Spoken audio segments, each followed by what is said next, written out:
Hi, I'm Linda Schaumleffel with NordicPoleWalkingVictoria.ca, and what I'm doing today is showing you how to set up your Nordic brand poles so you get the best experience with them right off the bat.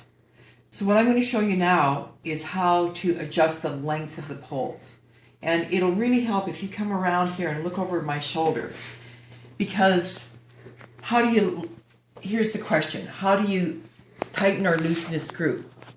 And the old saying is righty-tighty, lefty-loosey, but it depends which way you're facing. So if we both face the same way, we'll get this. So here I am, and the handle of the pole is pointing to the right. And I take my right hand and I grasp firmly metal section number 1 on this pole. And then I take my left hand and I'm going to twist away down here. I'm twisting away and I'm pulling at the same time. So I'm loosening the screw in here. The screw mechanism. So I want to keep twisting away and pulling until this comes out. Okay, and on this Traveler model of poles, you see these lovely numbers here? Makes it ever so convenient. Arbitrarily, because I'm about 5'8", I'm just going to tighten this at number 6. So to tighten it, I'm going to twist towards me. So I'm going to twist, twist, twist, until this tightens up, and I want it to be pretty tight like that. Okay, this is a 3-section pole.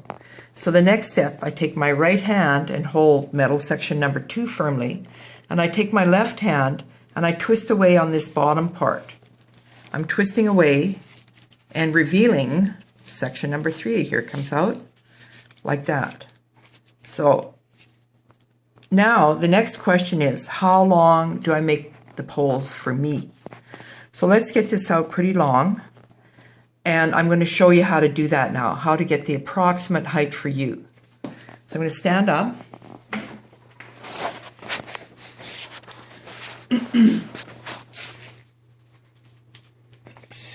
Ooh, come on, sweater, get over there. There we go. Okay. So,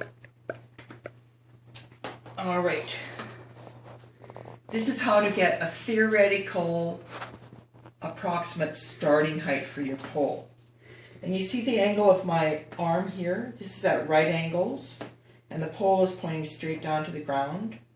What I want to do is push my wrist down about 2 inches so that my forearm is sloping down a little bit.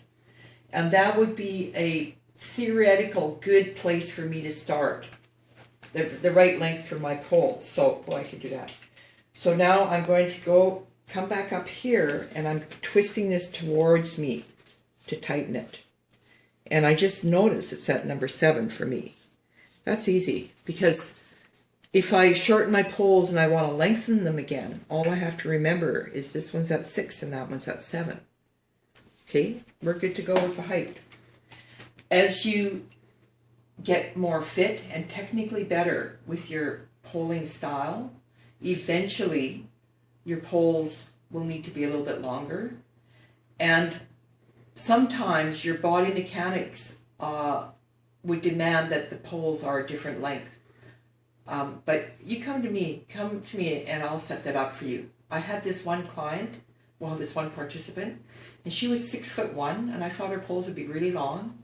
But in the end, she was really long-waisted, and she had very short legs and a very short stride length.